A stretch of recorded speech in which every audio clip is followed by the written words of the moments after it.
स्वागत है दोस्तों आप सभी लोगों का आपके अपने इस चैनल पर। प्यारे साथी, इसके पहले का सेशन आपने देखा होगा जिसपे हम लोगों ने संवैधानिक विकास पर आयोग के द्वारा पूछे गए सभी सवालों पर हम लोगों ने एक छोटी सी व्याख्या के द्वारा आयोग के प्रश्नों को खूब अच्छे से समझा और सीखा। उम्मीद की आगे का सेशन भी आप खूब बेहतर सीखेंगे, समझेंगे, जो आपके एग्जाम के लिए बहुत ही बेहतर और खास होने वाला है। तो आइए सेशन को शुरू करते हैं और उसी तारतम्यता में आप आगे बढ़िए जैसा कि आप इसके पहले के सेशन में जुड़े हुए थे। कुछ ऐसी एक प्रमुख बातें हो सकती हैं जो हो सकता है आपके लिए पहली बार हो, या कुछ शब्द को हो सकता है कि आप फर्स्ट बार सुन रहे हैं। तो जो भी छात्र छात्रा तैयारी कर रहे हैं इस बात को खूब ध्यान रखें, जब भी उनको कोई नया शब्द मिले उसी विषय से संबंधित, तो उसे नोट डाउन जरूर करते रहिएगा। और बाकी अगर आपको जानकारी यहाँ तक की है तो सबसे बेहतर है। हम लोग शुरू करेंगे उद्देशिका। इसके पहले के टॉपिक बिल्कुल क्रमवार हम लोग लगातार एक बाय एक टॉपिक को लेकर के चल रहे हैं। हर एक topic Uttar Pradesh police, Uttar Pradesh sub inspector में पूछे गए हर एक सवाल पर पॉलिटी हिस्ट्री का हर एक सेशन क्रमबद्ध आपको मिलने वाला है इस सेशन पे।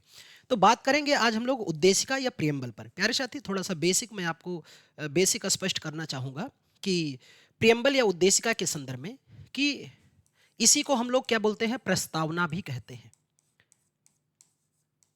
प्रस्तावना, इंग्लिश में इसी को हम लोग प्रियम्बल बोलते हैं। तो प्रस्तावना क्या है, उद्देशिका क्या है? जब हम लोग हाई स्कूल इंटर पढ़ रहे थे, ग्रेजुएशन करते हैं, तो हम लोग किताबें पढ़ते हैं। अब शायद युवा नहीं पढ़ रहा है लेकिन अभी भी बहुत सारे छात्र पढ़ते हैं।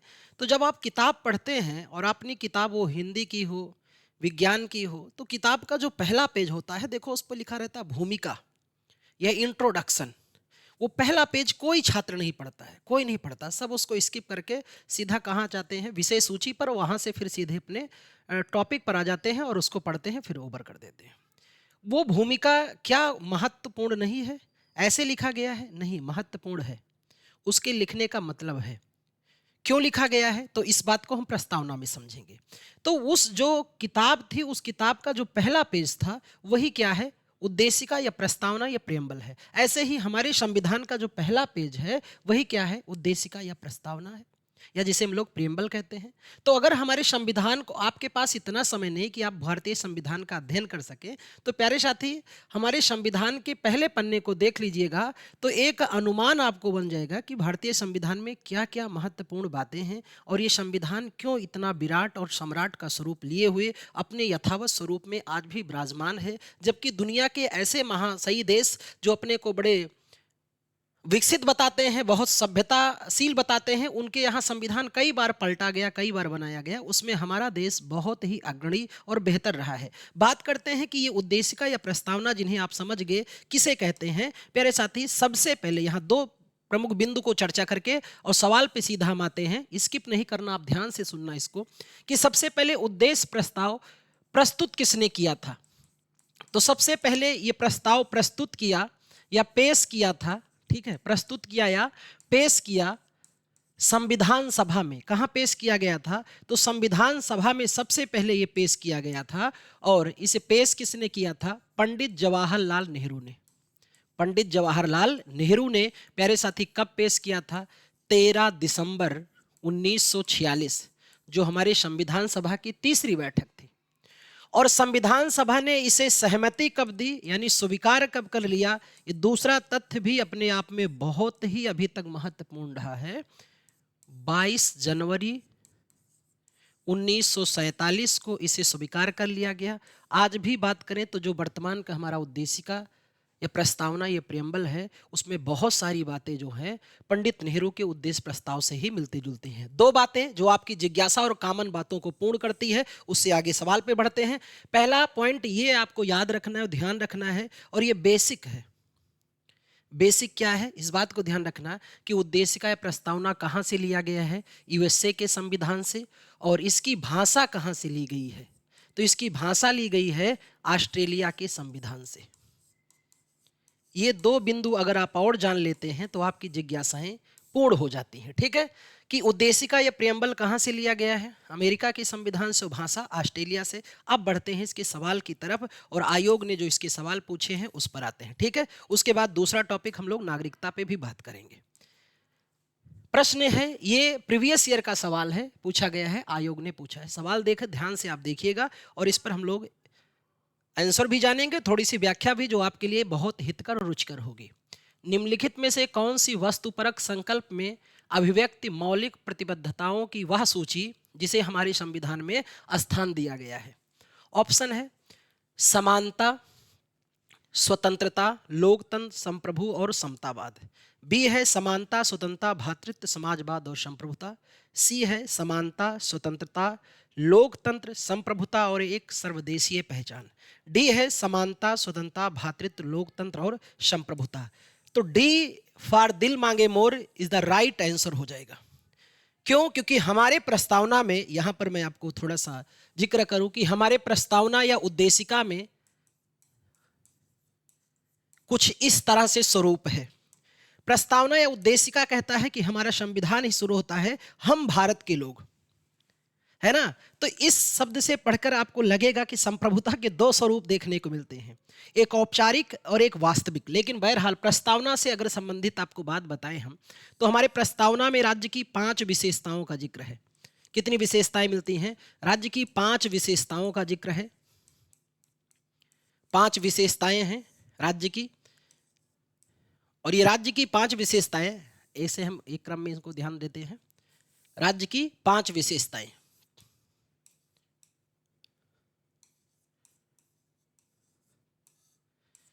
और ये राज्य की 5 विशेषताएं जिन्हें हर भारतीयों को ध्यान में रखना चाहिए, याद रखना चाहिए, छात्रों को तो खूब याद रहना चाहिए। जिसमें पहला है आपका संपूर्ण प्रभुत्व संपन्न,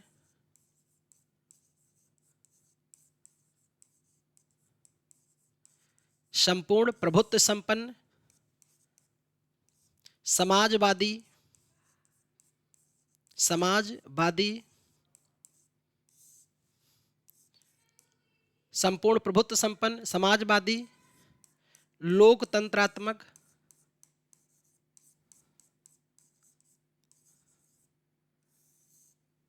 धर्मनिरपेक्ष, या उसकी जगह अगर हम लोग इस शब्द का प्रयोग करें पंथ निरपेक्ष, तो एक ही बात है, धर्म और पंथ में थोड़ा सा अंतर है। धर्मनिरपेक्ष या पंथ निरपेक्ष, और है आपका अखंडता, अखंडता। ये 5 विशेषताएं राज्य की बताई गई कि हमारे राज्य का स्वरूप कैसा होगा। और इसी प्रस्तावना में हमारे बताया गया है कि किस न्याय कितने प्रकार के हैं, तो न्याय भी बताया गया है। 3 प्रकार के न्याय का भी जिक्र किया गया है। न्याय कितने प्रकार के? 3 प्रकार के न्याय के स्वरूप का वर्णन किया गया है। राजनैतिक, सामाजिक और आर्थिक, सामाजिक और आर्थिक। मैं केवल आपको थोड़ा सा स्वरूप दिखा रहा हूं, बाकी क्लास में इसको हम लोग खूब डिटेल से एक एक बिंदुवार इस पर चर्चा करेंगे, तो आपको वहां खूब बेहतर समझ में आएगा। अभी केवल एक स्वरूप आप देख लीजिए ताकि आपकी थोड़ी सी धारणा और समझने की शैली में थोड़ा सा बदलाव आ जाए प्रियम्बल के संदर्भ में। 5 विशेषताएं, 3 न्याय और 5 प्रकार की स्वतंत्रता का जिक्र किया गया है। क्लास में हम लोग हर एक टॉपिक पर बात करेंगे, स्वतंत्रता क्या है, कैसे स्वतंत्रता की बात की गई है। लेकिन ये 5 स्वतंत्रता कौन कौन से, इन पर बात करें। विचार की स्वतंत्रता, विचार अभिव्यक्ति,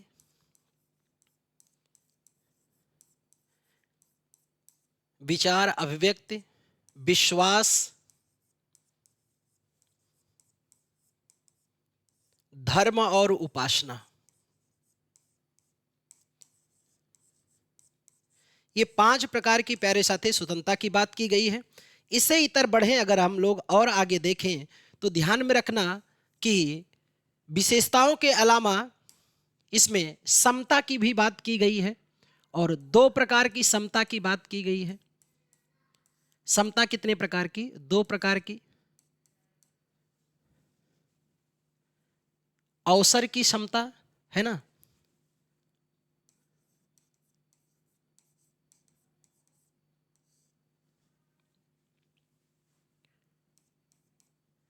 समता यानी बराबर समान रखा जाए। ठीक है, प्रेम्बल ही हमारा शुरू होता है ना कि हम भारत के लोग भारत को एक संपूर्ण प्रभु संपन्न समाजवादी गणतंत्रात्मक है ना राज्य बनाने के लिए उसके समस्त नागरिकों को सामाजिक आर्थिक राजनीतिक न्याय विचार अव्यक्त विश्वास और धर्म की उपासना प्रतिष्ठा और अवसर की समता। देखो दो समता है, कौन कौन? प्रतिष्ठा और अवसर की समता। तो प्रतिष्ठा हो गया और दूसरी एक प्रतिष्ठा और दूसरा आपने देखा अवसर, ये दो प्रकार की समता है। और इसके अलावा हमारे यहाँ उच्च आदर्श बनाए गए, आदर्शों को उच्च करने के लिए बंधुत्व की भावना पर आधारित है। कैसे? बंधुत्व, वसुधैव कुटुंबकम को हम लोग बिल्कुल उस नियमों का पालन करते हैं। समूचा विश्व एक परिवार है। ये हमारी क्या है? प्रियम्बल की मूल धारणाएं हैं जो हमारे प्रियम्बल में छिपा है और जिस पर हम लोग यही दर्शन करके अपने संविधान की पूरी शाखाओं को ध्यान में रखते हैं। और जब हम लोग इस बात को समझते हैं कि भाई आज तक हमारी प्रस्तावना में कितने, अब इस बात का आप एक स्क्रीनशॉट लीजिए, इसी पर मैं एक चीज और या नेक्स्ट पेज पे ही बता देता हूं आपको प्रियम्बल में, कि वो नेक्स्ट पेज पे संदर्भित इस बात को समझना कि प्रस्तावना पे दूसरी बात जो आप जान करके है ना आपका ज्ञानवर्धन हो जाएगा कि प्रस्तावना पर एक सवाल उठा। प्रस्तावना या जिन्हें आप उद्देशिका कहते हैं, हमारे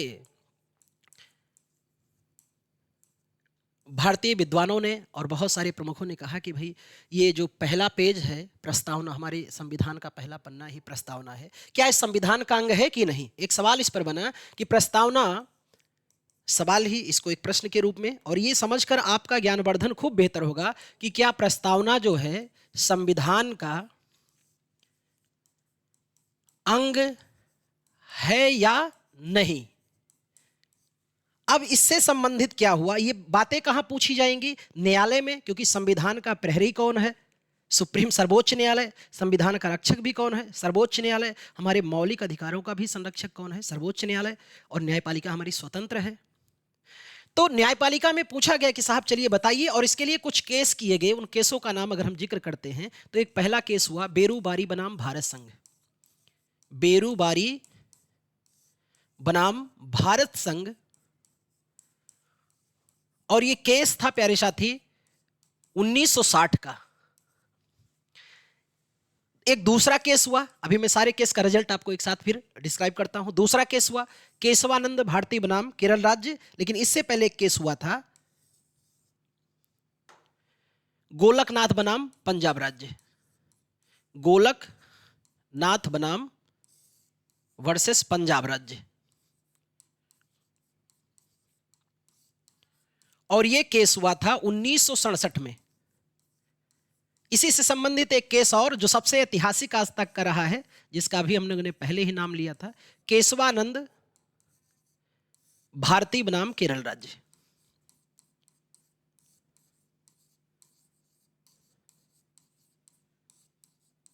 प्यारे साथी, ये केस हमारा है 1973 का, बहुत ही ऐतिहासिक केस है।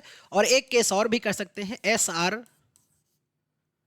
बॉम्बई बनाम भारत संघ हुआ था, या एक इसी से संदर्भित मिलता जुलता केस अगर हम लोग यहां SR बॉम्बई के अलावा भी बात कर लेते हैं तो LIC बनाम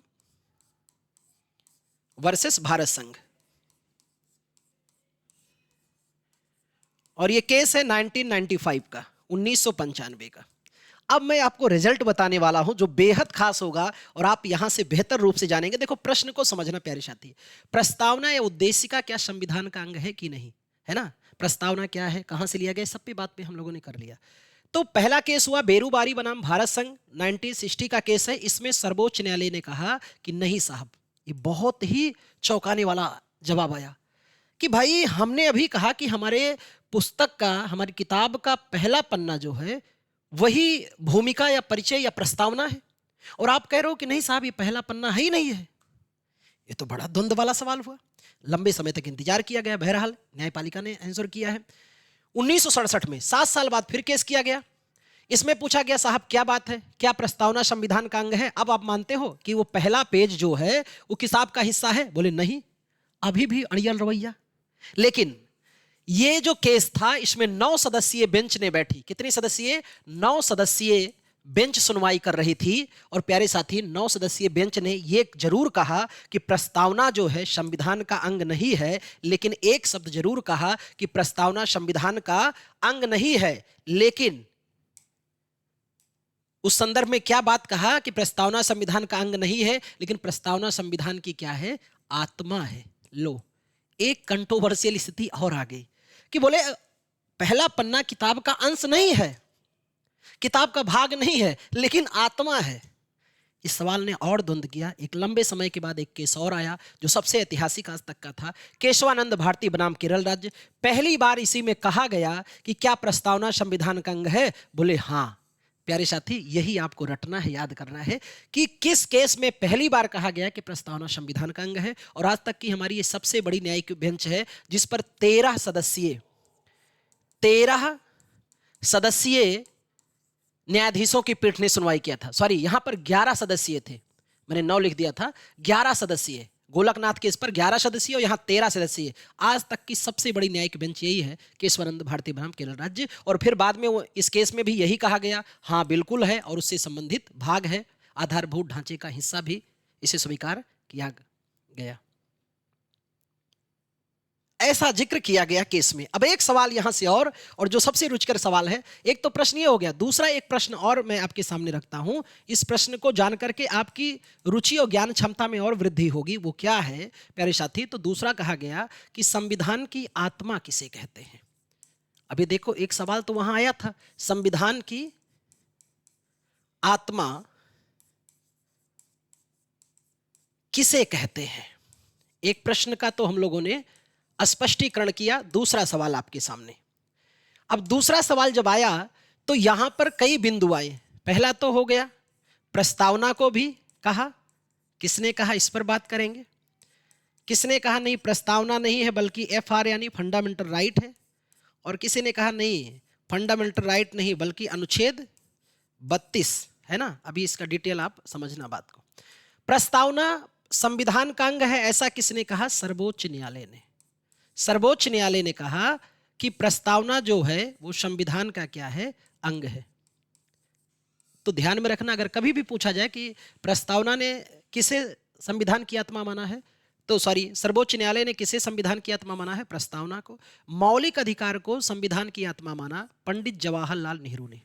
पंडित जवाहरलाल नेहरू ने कहा कि नहीं साहब, प्रस्तावना नहीं बल्कि मौलिक अधिकार संविधान की आत्मा है। अनुच्छेद 32 संवैधानिक उपचारों का अधिकार, संवैधानिक उपचारों के अधिकार को डॉक्टर भीमराव अंबेडकर ने कहा कि संविधान की आत्मा क्या है? संवैधानिक उपचारों का अधिकार। इस पर बड़ी व्याख्या हुई, व्याख्या मैं आपको क्लास में ही बताऊंगा। बहुत लंबी चर्चा हुई कि क्यों इसको माना जाए, ठीक है, और क्यों ना माना जाए, इन दोनों पर तर्क हुआ। ये दो प्रश्न आपको ध्यान में रखना है, इससे आपकी जिज्ञासा बढ़ेगी। सवाल पर बढ़ते हैं हम लोग। तो ये दोनों बात आप देख लिए होंगे। अब सवाल पे बढ़ते हैं। अगला प्रश्न जो है, प्रश्न नंबर 2 पर आते हैं, प्रस्तावना के। देखो, खूब प्यारा सवाल आयोग का पूछा गया है कि किस संशोधन द्वारा प्रस्तावना में संशोधन किया गया और भारत में विवरण को सार्वभौम लोकतांत्रिक गणराज्य से सार्वभौम समाजवादी धर्मनिरपेक्ष लोकतांत्रिक गणराज्य में बदल दिया गया। ये कौन सा संविधान संशोधन था? तो प्यारे साथी, ऑप्शन है 40वां संविधान संशोधन, 41वां, 45वां और 42वां। तो 42वां। इसी को हम लोग लघु संविधान संशोधन भी कहते हैं, मिनी कॉन्स्टिट्यूशन ऑफ इंडिया। लघु संविधान संशोधन इसे कहा जाता है, संविधान संशोधन। और कहते हैं इंदिरा गांधी जी ने इसका बहुत बार मिसयूज भी किया है, इस संविधान संशोधन का। 42वां संविधान संशोधन 1976, इंदिरा गांधी सरकार थी, और यही कहते हैं एकमात्र संशोधन है। प्रस्तावना में एक सवाल आता है और भी कि प्रस्तावना में आज तक कितनी बार संशोधन हुआ है? आज तक एक बार, केवल और केवल एक बार हुआ है, और वो कौन सा है? 42वां संविधान संशोधन। और प्यारे साथी, इस संशोधन से प्रस्तावना में कितने शब्द जोड़े गए हैं? 3 शब्द जोड़े गए हैं। इस बात को जान करके आप अपने ज्ञानवर्धन को बहुत उच्च स्तर पे बढ़ा लेंगे। 3 शब्द को, कौन कौन से? समाजवादी,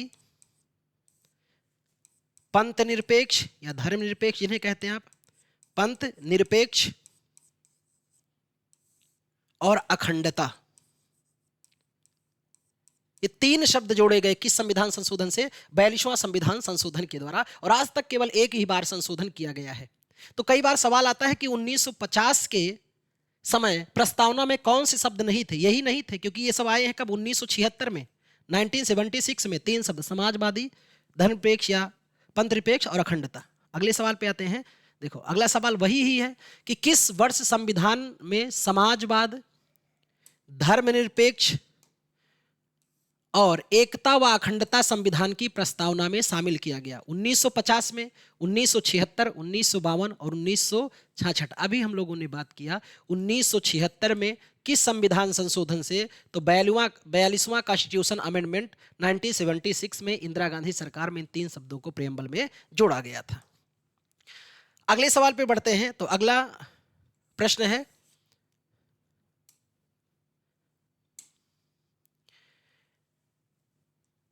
निम्न में से किसे संविधान की कुंजी की संज्ञा दी गई है? यानी संविधान हमारा ताला है, तो उसकी कुंजी कौन है? कहते हैं ताले और कुंजी का बड़ा संबंध है।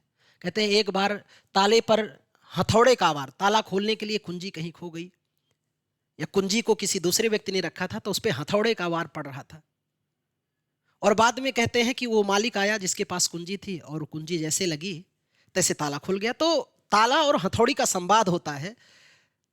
हथौड़ी ने ताले से कहा कि ताला, मैंने तुम पर इतना कड़ा प्रहार किया और फिर भी तू टस से मस न हुआ, और एक छोटी सी कुंजी जिसकी मेरे सामने कोई औकात नहीं, एक हथौड़ा पड़ते ही उसकी है ना क्रियाक्रम हो जाए, उसके तू लगते ही बिल्कुल खुल गया। तो ताले ने कुंजी से कहा कि सुन भाई हथौड़े, तू मेरे पर सीधा चोट कर रहा था और कुंजी मेरे हृदय को स्पर्श किया, और मेरे हृदय को स्पर्श करते ही वो प्यार की झलक आ गई, है ना। कुंजी मेरे हृदय में गया और प्यार की वो सांसें मेरे है ना हृदय के अंतरंग तक पहुंचाया, और उस सांसों को एहसास करते ही मैं रह न पाया और बिल्कुल क्या गया, खुल गया। तो प्यारे साथी ध्यान में रखना, हर काम हथौड़े से नहीं होता, कुंजी से भी हो सकता है। तो ऑप्शन है मौलिक अधिकार, नीति निर्देशक तत्व, उद्देशिका और मूल कर्तव्य। तो उद्देशिका, इसे ही क्या कहते हैं, संविधान की कुंजी भी कहा जाता है। किसको? उद्देशिका को ही। और इसी को संविधान का परिचय पत्र भी कहते हैं। एक शब्द ये भी ध्यान में रखना कि संविधान का परिचय पत्र किसे कहा जाता है? तो प्रस्तावना को ही कहा जाता है। ठीक, अगले सवाल पे आते हैं प्यारे साथी। अगला प्रश्न ध्यान से देखना कि निम्नलिखित में से महिलाओं की सुरक्षा या कल्याण से संबंधित कौन सा अधिनियम पिछले 2 वर्षों में पारित किया गया है? ऑप्शन आपके सामने है। महिला का अशिष्ट प्रतिरूप अधिनियम, घरेलू हिंसाओं से महिला की सुरक्षा अधिनियम, कार्यस्थल पर महिलाओं का लैंगिक उत्पीड़न निवारक प्रतिषेध अधिनियम और कारखाना अधिनियम। तो ऑप्शन सी बिल्कुल राइट है। ठीक है, ये पारित किया गया है अगले 2 वर्षों में। अगले प्रश्न की तरफ बढ़ते हैं। नेक्स्ट सवाल है, निम्न में से भारत को धर्मनिरपेक्ष राज्य बनाता है? ऑप्शन है मूल अधिकार, 9वीं अनुसूची, निदेशक सिद्धांत और संविधान की प्रस्तावना। तो संविधान की प्रस्तावना ही हमारा प्यारे साथी क्या बनाता है? धर्मनिरपेक्ष राज्य बनाता है। धर्मनिरपेक्ष जो है 2 शब्दों से मिलकर बनता है, धर्म योग निरपेक्ष। धर्म योग निरपेक्ष, धर्म जो है धी धातु से बना है। धर्म का अर्थ होता है प्यारे साथी धारण करना। धर्म का अर्थ क्या है? धारण करना। क्या धारण करना? जो धारण करने योग्य है। जितने अच्छे कार्य हैं जो सब धारण करने योग्य है। बड़ों का सम्मान करना चाहिए, छोटों का भी आदर सद्भाव करना चाहिए, माता पिता का खूब सम्मान करना चाहिए, नैतिक विचारों को अपनी धारणाओं में रखना चाहिए। ये सब क्या है? धारण करने योग्य चीज है, इसे धारण कर लीजिए। अब ये कहिए कि नहीं बम बनाना सीखना चाहिए, तो अच्छे कार्य हैं, सीख सकते हैं, लेकिन इसका उपयोग दुरुपयोग मत कीजिए। उपयोग में अगर वो आ रहा है तो सही है, अगर दुरुपयोग में आ रहा है तो सही नहीं है। तो धर्म धी धातु से बना है। ऋग्वेद हमारा कहता है धारते इत धर्मः, जो धारण करने योग्य है वो धर्म है। और निरपेक्ष का अर्थ क्या होता है? मना करना। प्यारे साथी, हमारा राज्य जो है वो किसी भी धर्म को धारण करने से मना करता है। यानी हमारे राज्य के पास अपना कोई धर्म नहीं है, बल्कि सभी धर्मों को एक बराबर समान रूप से देखता है और सभी के सुरक्षा व्यवस्था हर एक कार्यों में बिल्कुल एक समान धारणा को अपनाता है। तो भारत कैसा राज्य है? धर्म या पंथ निरपेक्ष राज्य है, यानी उसका अपना न कोई एक निश्चित विचारधारा है, न एक कोई धर्म मजहब है, बल्कि सभी मजहबों सभी पंथों को एक साथ लेकर चलता है। ये दुनिया का सबसे अनोखा संविधान है, भारत का सबसे खूबसूरत है भारत का। बाकी आप किसी देश के संविधान में ऐसा नहीं पाएंगे। अगला सवाल जो खूबसूरत है और उसी सवाल को आयोग ने रिपीट किया है कि भारतीय संविधान की प्रस्तावना में समाजवाद शब्द किस संशोधन से जोड़ा गया है? 44वां संविधान संशोधन, 42वां, 76वां और 73वां। खूब हम लोगों ने अभी पढ़ा कि 42वां संविधान संशोधन अधिनियम 1976 के द्वारा प्रस्तावना में 3 शब्द जोड़े गए थे। एक तो समाजवाद, दूसरा धर्मनिरपेक्ष, तीसरा अखंडता शब्द जोड़े गए थे। ठीक है, तो उम्मीद कि आप इस बातों को खूब बेहतर समझ पाए होंगे। ये तो बात थी किसकी? प्रस्तावना की। अब हम लोग बात करते हैं नागरिकता की। दूसरा टॉपिक प्रस्तावना से ही जुड़ा हुआ, दूसरे टॉपिक पर हम लोग साथ में ही चर्चा करेंगे नागरिकता की। अगला टॉपिक आपका है नागरिकता, है ना? उम्मीद किसी पहले आपने प्रस्तावना में एक अच्छी समझ बनाई होगी। नागरिकता की बात करते हैं, सबसे अहम सवाल बनता है नागरिकता के संदर्भ में कि साहब भाई नागरिकता को लेकर के बहुत बनता है कि भाई हम नागरिक हैं कि नहीं, नागरिकता पे बहुत अनेक सवाल होते हैं। तो नागरिकता या नागरिक में अंतर होता है ना? इसको विशेष तौर पे हम लोग क्लास में समझेंगे, लेकिन फिर भी थोड़ी सी एक बात अगर आपको बताएं हम कि नागरिकता के लिए हमें उस देश के सामाजिक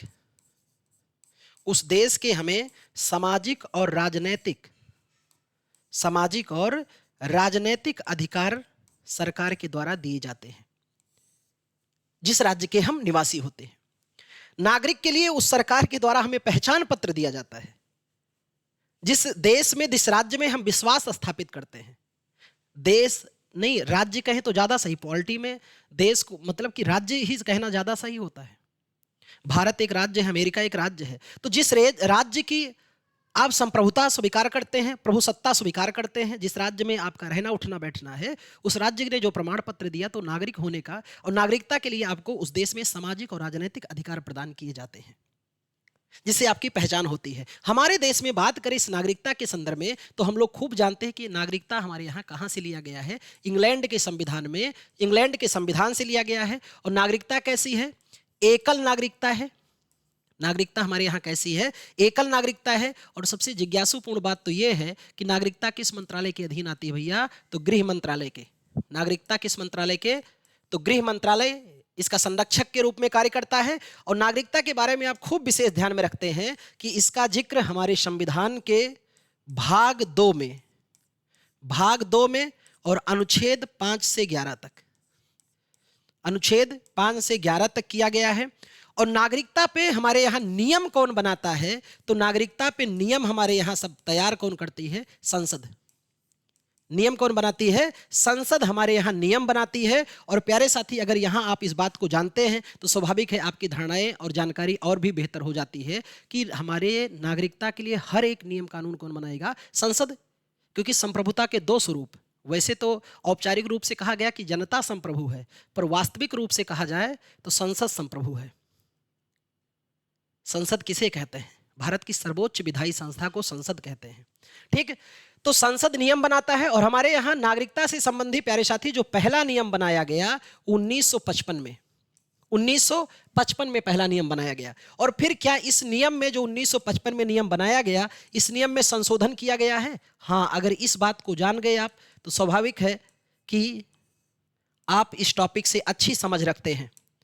और आप कमेंट भी कर सकते हैं मेरे लिखने से पहले, तो मैं समझ भी सकता हूं कि आपकी जानकारी बेहतर है। संशोधन कब किया गया? पहला संशोधन जो किया गया प्यारे साथी 1986 में। ये सवाल पूछा गया है कि नागरिकता का पहला संशोधन कब हुआ? 1986 में। फिर कहते हैं इसमें संशोधन करके अगला प्रावधान किया गया 1992 में, फिर 2003 में, 2005 में, 2015 में, और आखिरी जो अभी तक लेटेस्ट है वो 2019 में CAA, सिटीजन अमेंडमेंट एक्ट, ये संशोधन है। और हम लोग खूब बेहतर रूप से पढ़ते हैं कि भाई हमारे यहाँ नागरिकता जो दी जाती है वो कितने आधारों पर? 5 आधारों पर, या है ना, नागरिकता प्राप्त कर सकते हैं, अर्जित कर सकते हैं, अर्जन कर सकते हैं 5 आधारों पे। तो 5 आधारों पे कैसे हम अर्जित कर सकते हैं? जन्म से, वंश से, पंजीकरण से, पंजीकरण से, देशीकरण से, और फिर है राज्य क्षेत्र के अर्जन से। राज्य क्षेत्र के अर्जन से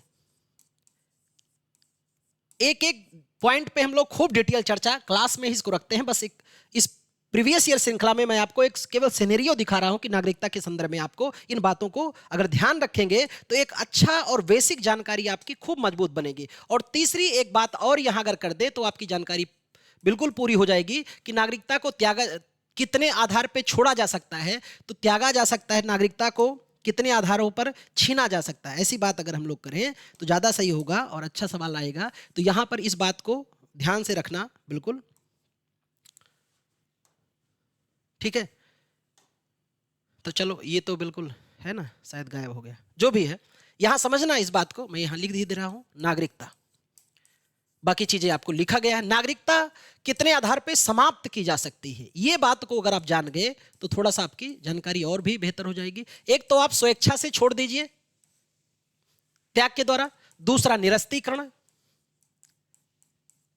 आपकी नागरिकता ही निरस्त कर दिया जाए त्याग द्वारा, निरस्तीकरण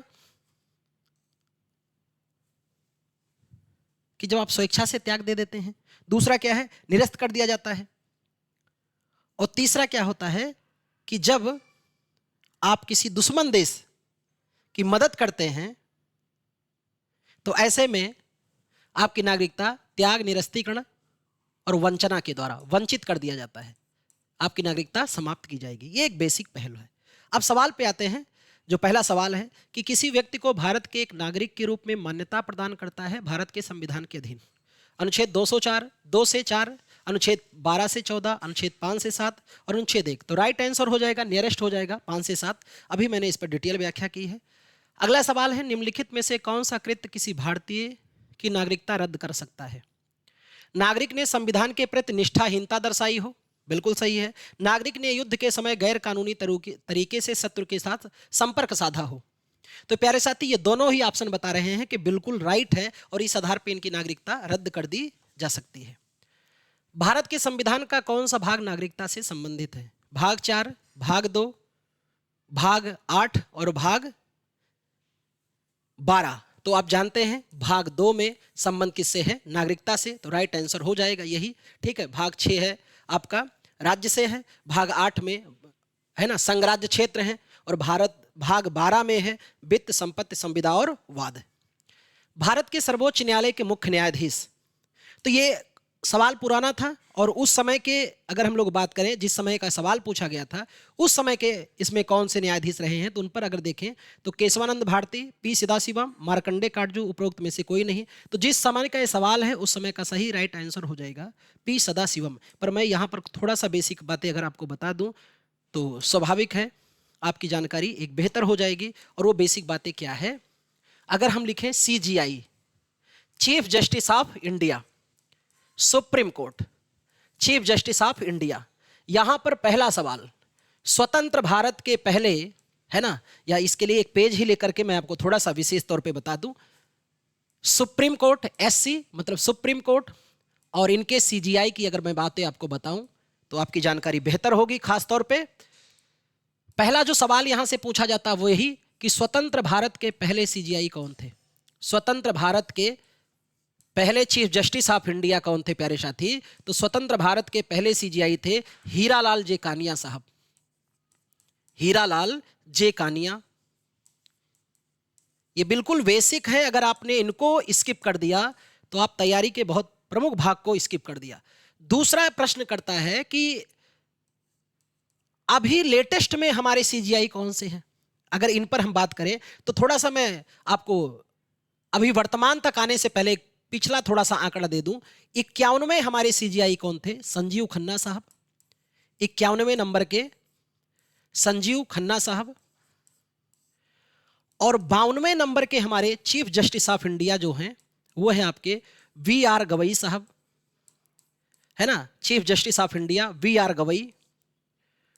और 53वें जो होंगे अभी नवंबर में 23-24 नवंबर तक जो हमारे 53वें चीफ जस्टिस ऑफ इंडिया बनेंगे, ठीक है, उनका नाम है न्यायमूर्ति सूर्यकांत। न्यायमूर्ति सूर्यकांत साहब बनेंगे। और यहां पर ध्यान और रख सकते हैं आप, वो क्या बातें कि एक सवाल और पूछा जाता है कि भारत के एकमात्र सीजीआई कौन थे सबसे अधिक कार्यकाल वाले, सबसे अधिक कार्यकाल वाले चीफ जस्टिस ऑफ इंडिया कौन थे? तो उनका सभी आप नाम जानते हैं, वाई.बी. चंद्रचूड़। वाई.बी. चंद्रचूड़ साहब थे। और प्यारे साथी ध्यान में ये रखना कि इनका कार्यकाल जो था वाई.बी. चंद्रचूड़ साहब का 7.4 वर्ष का, ये बहुत ऐतिहासिक कार्यकाल था। शायद हो सकता है हमारे जीवन में दोबारा ऐसे कोई चीफ जस्टिस ऑफ इंडिया बने जो इतने कार्यकाल के लिए हो सके। और दूसरा सवाल यहां से एक जो स्किप नहीं करेंगे आप, वो ये है कि सबसे कम कार्यकाल वाले चीफ जस्टिस ऑफ इंडिया कौन थे? तो थे कमल नारायण सिंह, के.एन. सिंह, कमल नारायण सिंह, नारायण सिंह। और एक बात जो आपकी जानकारी के लिए बिल्कुल हैरत वाला सवाल है ना, हो सकता है प्रश्न सुनकर के आप थोड़े समय के लिए डाउट में हो सकते हैं कि भारत की पहली महिला चीफ जस्टिस ऑफ इंडिया कौन थी? तो भारत की पहली महिला सीजीआई कौन थी? तो प्यारे साथी, अभी तक कोई नहीं है। हाँ, इस बात को बिल्कुल गुमराह नहीं होना, अभी तक कोई नहीं है। लेकिन सुप्रीम कोर्ट की एकमात्र महिला न्यायाधीश कौन है, इस बात को ध्यान रख सकते हैं। एकमात्र महिला न्यायाधीश, मुख्य न्यायाधीश नहीं, महिला न्यायाधीश कौन है, इस बात को आप ध्यान जरूर रखेंगे। तो वो थी फातिमा बीबी, है ना, स्वर्गीय श्रीमती फातिमा बीबी, जो अब इस धरती पे नहीं रही। इतनी बात आप ध्यान रखेंगे चीफ जस्टिस ऑफ इंडिया के बारे में। और के.एन. सिंह महज 17 दिन तक रहे, सबसे कम कार्यकाल इनका रहा है। अगले सवाल पर बढ़ते हैं। प्रश्न यह है कि भारत की नागरिकता में निम्नलिखित में से किसके द्वारा प्राप्त की जा सकती है? जन्म से, वंशानुक्रम से, देशीकरण से, इनमें से सभी। तो अभी हम लोगों ने पढ़ा इनमें से सभी, क्योंकि इस पे नियम कौन बनाता है? संसद बनाता है। तो बिल्कुल राइट आंसर क्या हो जाएगा? इनमें से सभी। अगला सवाल है, गृह मंत्रालय द्वारा जारी आंकड़े के अनुसार देश के लोगों ने भारत की नागरिकता लेने में सबसे आगे थे पाकिस्तान, बांग्लादेश, नेपाल और श्रीलंका। तो सबसे अधिक हमारे देश में घुसपैठ यही बनाते हैं हमारे छोटे भाई पड़ोसी देश, है ना, जो उजड़ किस्म के हैं। तो उम्मीद कि आपको इस सेशन बहुत अच्छा लगा होगा, और अच्छा लगा तो लाइक सब्सक्राइब जरूर कर लेना, ठीक है। कमेंट करके जरूर बताना आपको सेशन कैसा लगा।